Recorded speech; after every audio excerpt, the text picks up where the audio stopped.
মহাপ্রভু যখন এসেছিলেন জগন্নাথ মিশ্রের গৃহে, তখন তার নামকরণ করতে সময় জগন্নাথ মিশ্র তাকে রুচি পরীক্ষার মধ্যে মাটি, ধান, দুর্ভা, গীতা, সোনা, সচির নন্দন ভাগবত ধরিয়া দিলেন আলিঙ্গন। নিতাই গো প্রমাণ। হরে কৃষ্ণ। মহাপ্রভু এসেছিলেন, তিনি সেই ভাগবত ধরেছিলেন, তাই নিমাই পণ্ডিত খ্যাতি হয়েছিল। সেই দিগ্বিজয়কে পরাস্ত করে মহাপ্রভুর চরণে যখন ক্ষমা চাইলেন, আমি সংক্ষেপে বলছি, তখন মহাপ্রভু বললেন, দিগ্বিজয় করিব বিদ্যার কার্য নহে, ঈশ্বর ভজিলে বিদ্যা সত্য কহে। মন দিয়া বুঝো দেখো ছাড়িয়া চলিলে, ধন বা পৌরস কিছু সঙ্গে নাই চলে।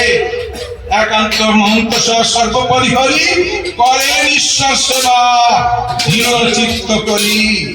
আমার ষড় গোস্বামী তার অন্যতম আজকে রঘুনাথ দাস গোস্বামী তার আবির্ভাব তিথি। হ্যাঁ, ষড় গোস্বামী জয় রূপ সনাতন ভট্ট রঘুনাথ, শ্রীজীব গোপাল ভট্ট দাস রঘুনাথ।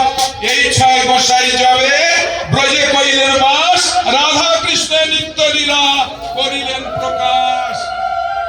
আজকে সেই রঘুনাথ, দুই ভাইয়ের একমাত্র পুত্রকে রঘুনাথ দাস গোস্বামী।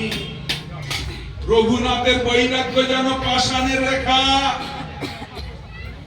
অতল শান্তিপুরে অদ্বৈত ভবনে এসেছিলেন, তখন রঘুনাথ এসেছিলেন মহাপ্রভুর সাথে দেখা করতে।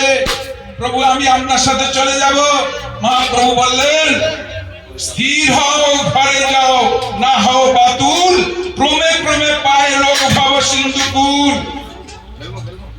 মর্কট বৈরাগ্য না করো লোক দেখাইয়া, যথাযোগ্য বিষয় ভুঞ্জ অনাসক্ত হইয়া।